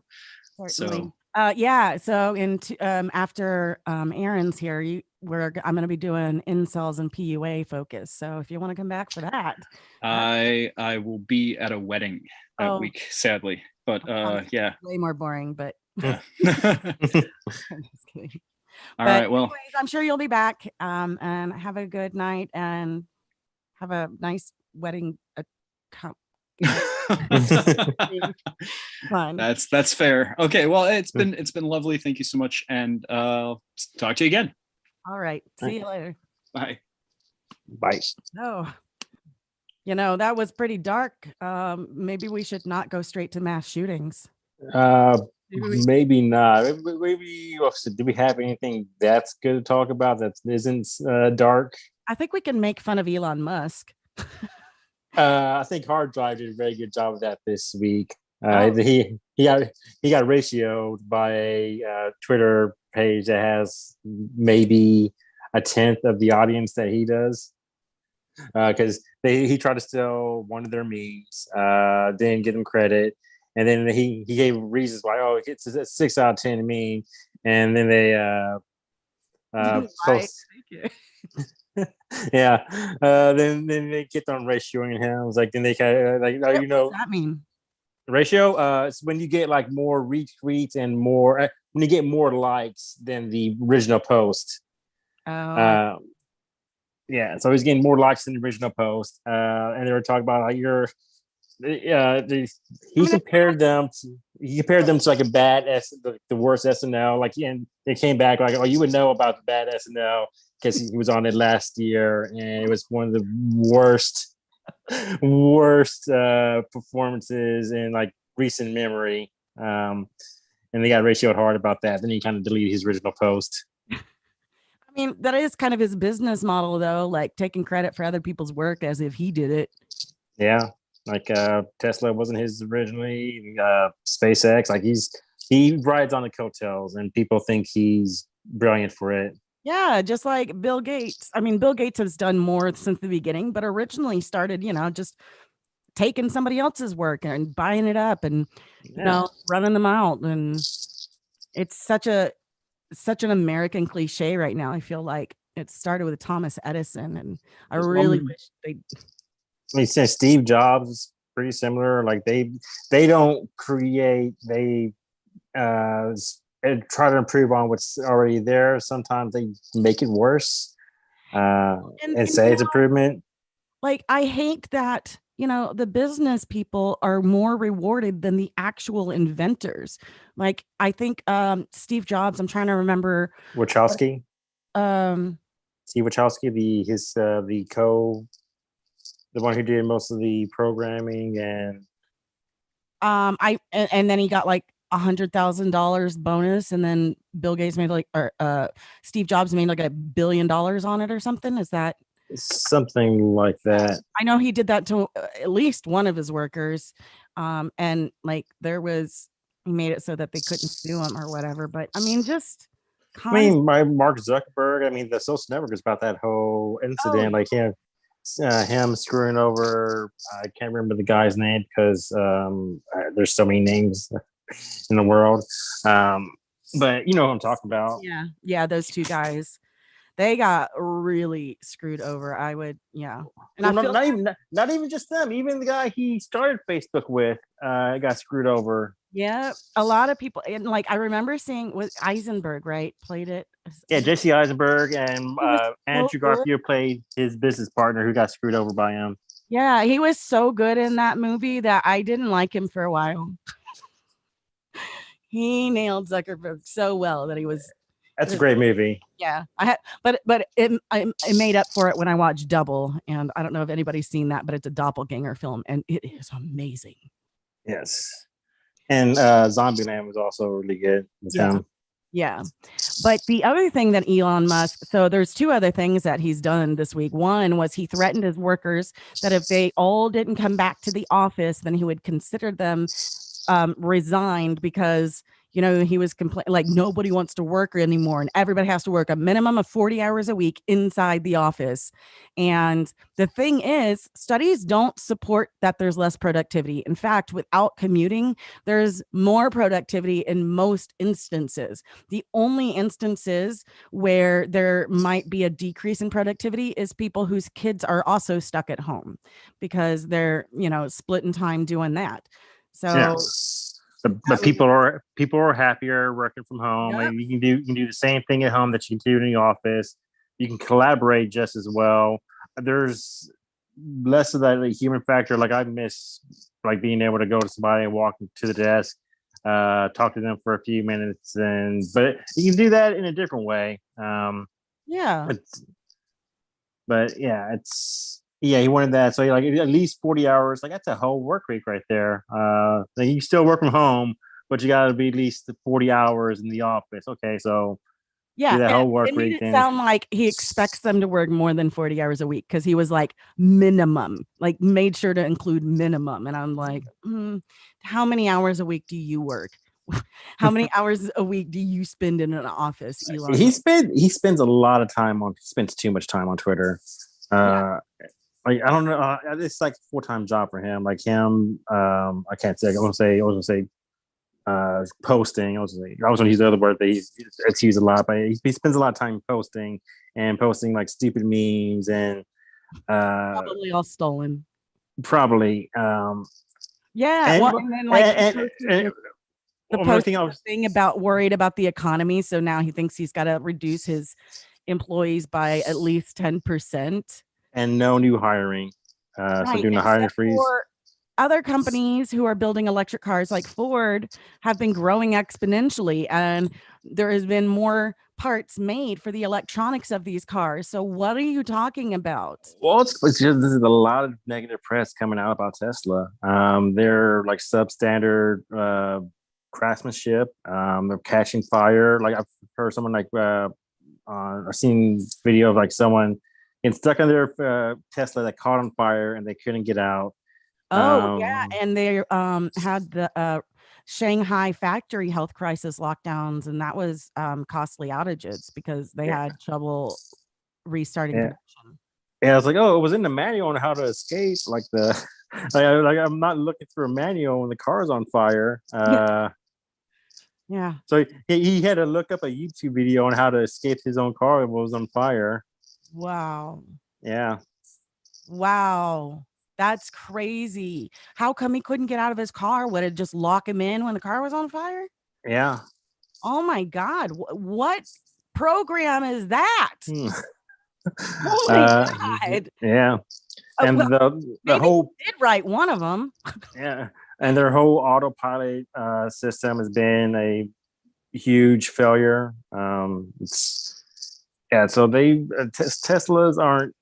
I used to think, because I was younger and dumber, I used to think when they first came out, they looked pretty cool. The more you learn about them, the worse they appear. Well, was the first generation probably the quality was better in order to Probably because it was more of a startup. I don't know, it wasn't a startup though. I mean, it was more of a revolutionary thing. It seemed like a revolutionary thing. I think JP Powers like rated them pretty highly early on, but I haven't heard anything about that since. Yeah.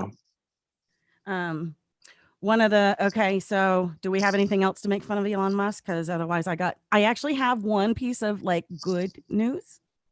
Let's hear the good news. It's been a big downer lately. Yeah. So, in order to, combat the baby formula shortage, there's this Israeli lab working really hard, and they're super close to recreating actual human breast milk from cultured human cells. Because they recommend that babies have actual breast milk for 6 months. And, we only had 3 labs and one shut down. So we're there. But I think it's really lovely. I believe the story I watched was through PBS. So if you want to check out what they're doing, it's really exciting. And I think, they're really close to getting it, and like fingers crossed. I mean, it comes out fast because I had somebody on TikTok had shared the old carnation formula, and people were sharing it around, and they took it down. They took it down everywhere. Like, not that it's perfect, and the recommendation is absolutely speak to a doctor before you try this, but it's something. It is. It's better than nothing. It's better than just giving them water, which I don't know anything about babies. But apparently giving them just water is not good.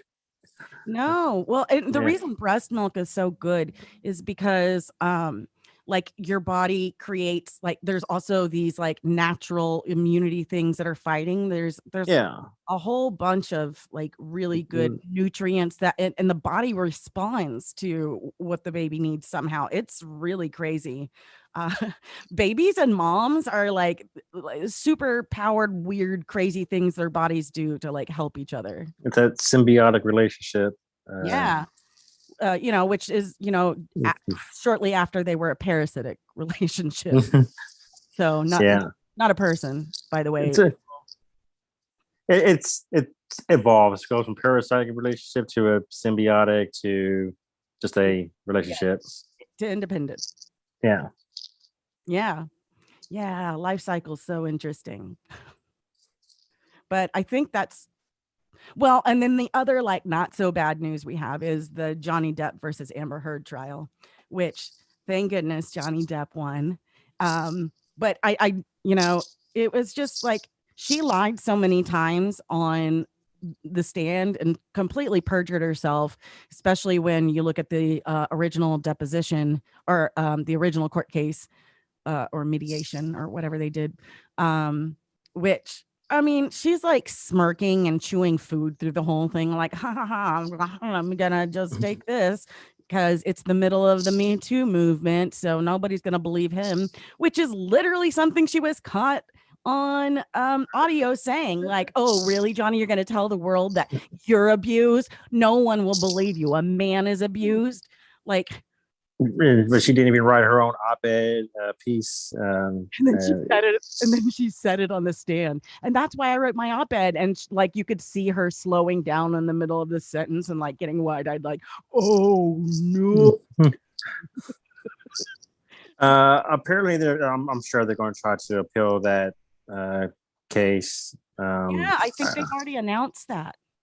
Yeah, they blame it on the jury, like, oh, she's not very likable. It was unanimous. Yeah. And we all thought, okay, her lady lawyer's just kind of bad because they have nothing to work with. And then she went on this show and was being interviewed, and this guy's like, I used to play football and growing up, and whenever we would lose, we wouldn't really like blame or say what about the other team. We would just ask ourselves, like, what did I do wrong and what could I do better? And just curious, like, what do you feel? And she's like, well, just like Amber said, of course we're not perfect, but blah blah blah jurors. And we're like, all right, no accountability. They're a perfect match, and there's no more sympathy left for this woman.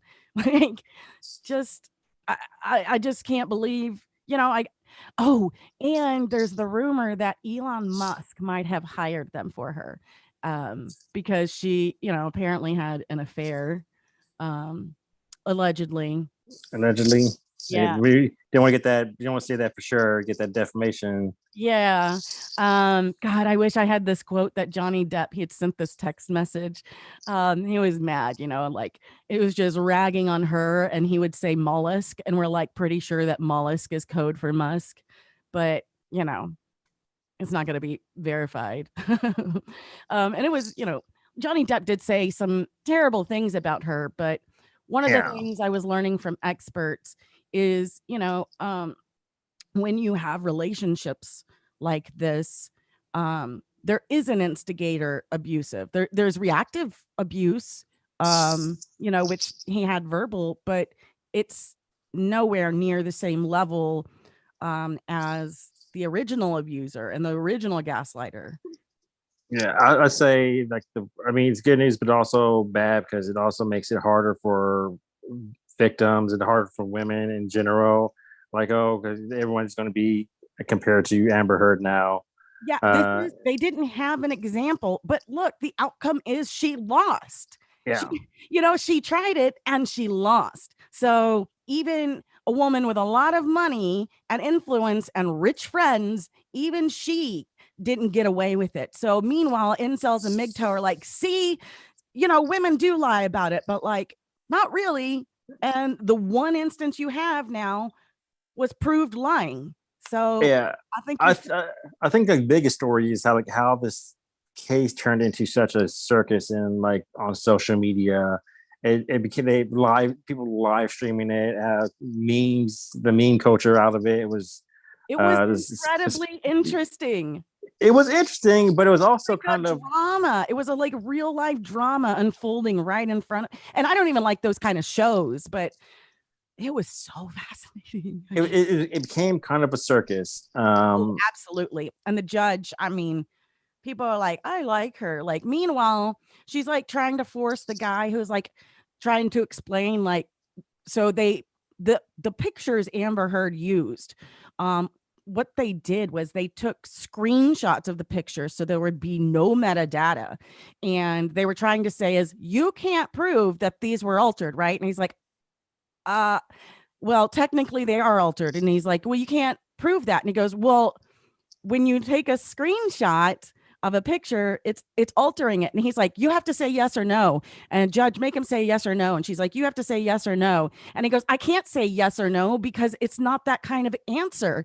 What I'm trying to explain to you is when you remove the metadata, the picture is altered, period. Yeah. And you can't validate whether it was ever real. And I don't understand how court can allow pictures with no metadata as evidence.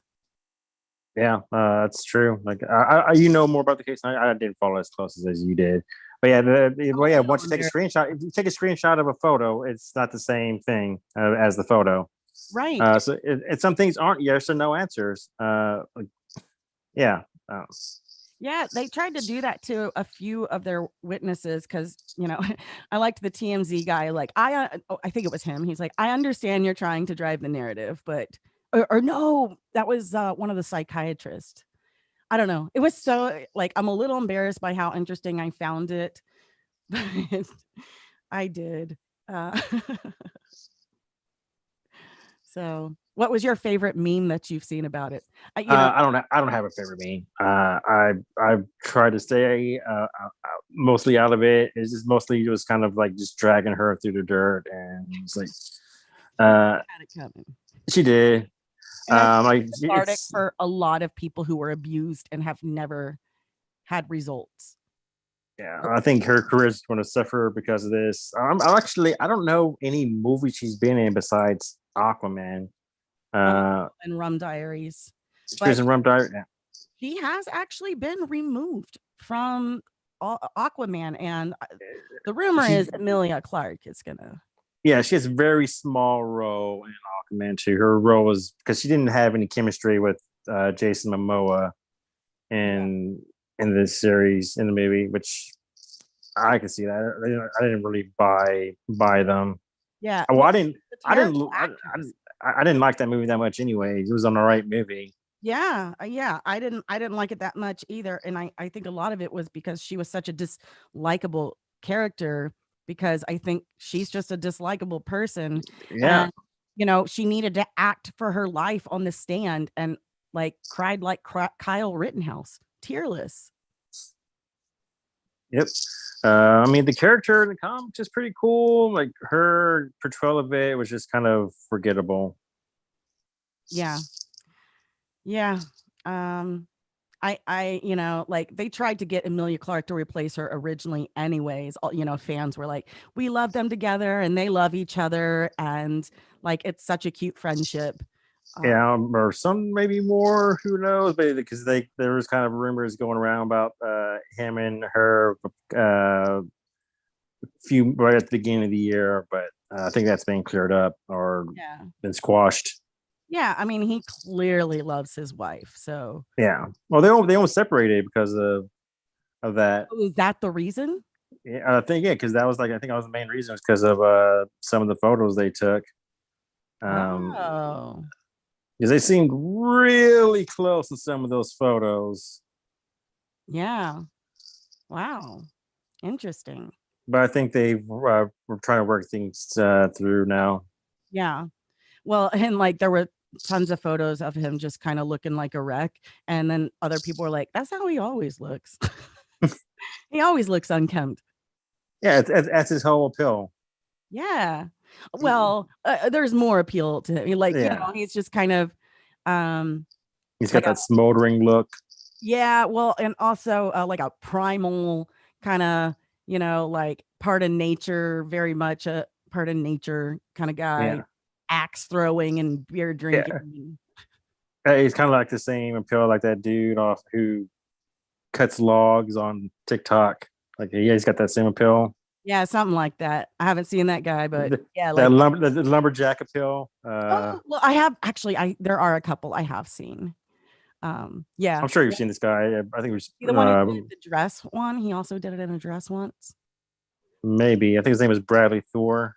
But yeah, that's like he goes out. He goes out, puts a log down, just like chops it in half, and the comments are thirsty. Yeah, it's weird. There's something very like for some reason, like very attractive about that. And I think probably because like it screams like hard worker, provider, and nurturer, because creating fire and warmth for a home and things like that.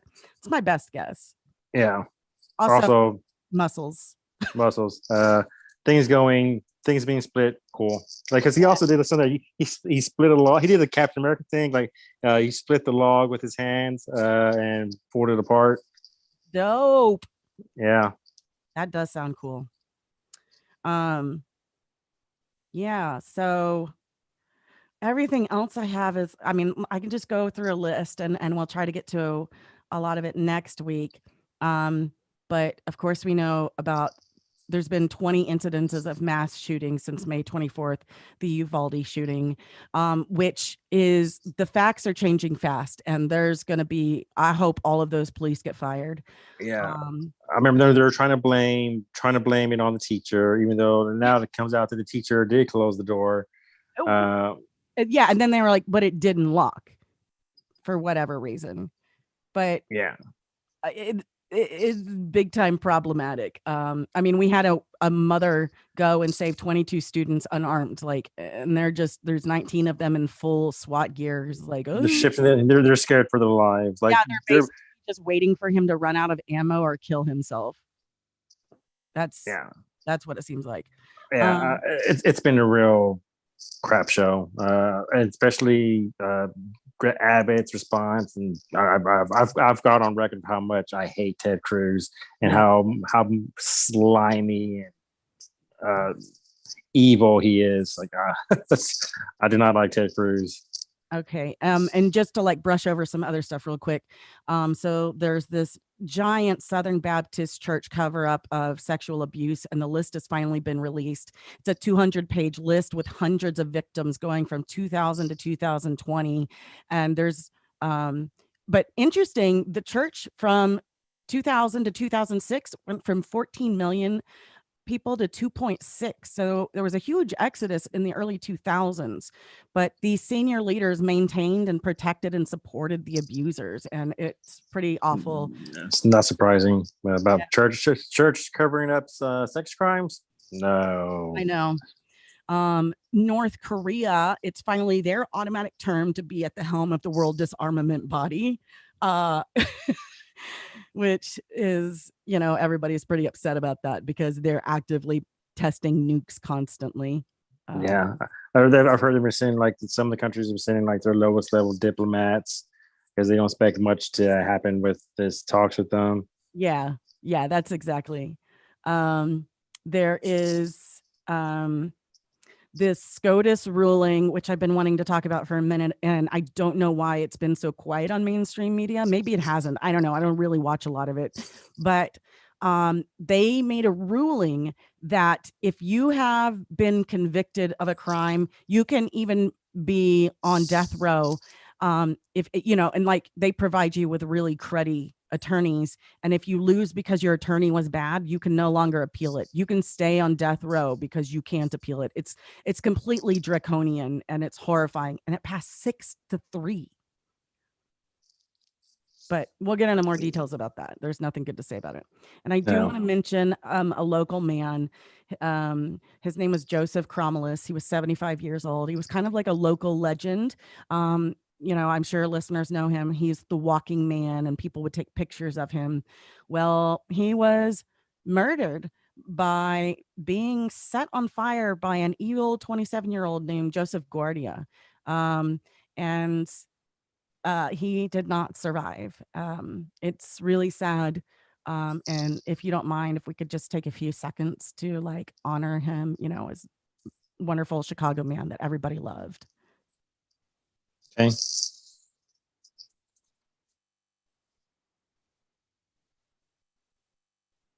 All right. Thank you. Hey. So do you have anything else? Because otherwise I'll introduce our musician of the week. I don't have anything else. There's something about Ron DeSantis and crushing below democracy. Florida Supreme Court declines to hear a challenge to DeSantis's new heavily gerrymandered congressional map that unfairly favors Republicans and targets black voters. So they're not gonna listen to it? No. Oh my! I hate that. You got to get out of there. Yeah. I left one out. Peter Navarro has finally been indicted for contempt of Congress because he's been refusing to comply with the subpoenas from the House Select Committee on the insurrection. But he is scheduled to make his first appearance today, so we should have some information soon.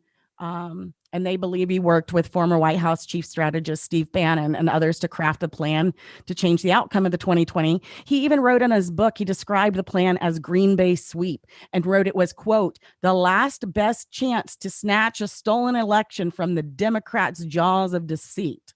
So, but he is looking at a minimum of 30 days jail and up to $100,000 fine, which probably to him is worth it.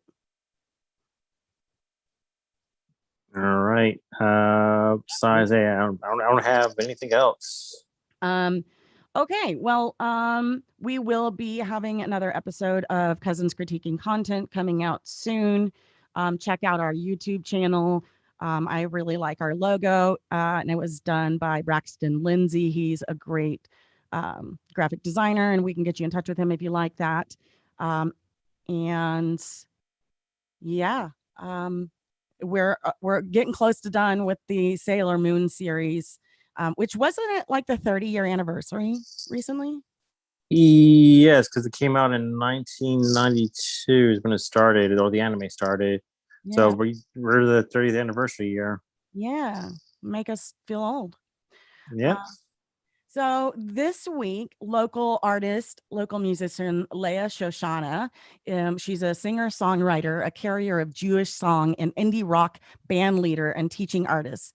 She explores the depth of her soul with music. And she says, everything I write comes from a deep truth and marks a moment of personal and collective evolution. She's played all over, especially in Germany. She's very popular in Germany. And she put on a raucous cabaret style solo acts in underground neighborhood theaters. So you can check her out nearby. She has a Patreon that she hopes that you will look at. And I feel like there was something else. But yeah, if you go to her Patreon, it's Leah Shoshana Music. And you can, and it's cute. She has it designed by Chakra Levels. So yeah, we will listen to her song. Today's closing. It is called Brave Woman. And have a good night. Nice chatting with you, Zach. Nice chatting with you as always.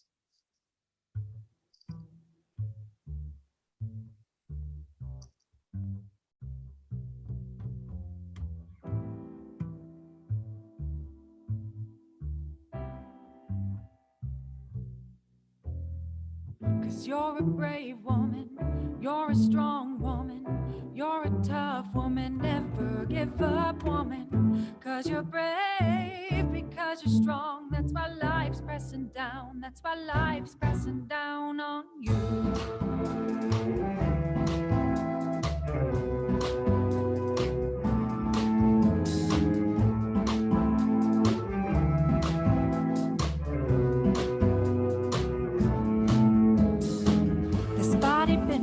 Through seas, calm and waves, shape the shores of my soul, relentlessly carve out space to hold up my back through the day, the joys and the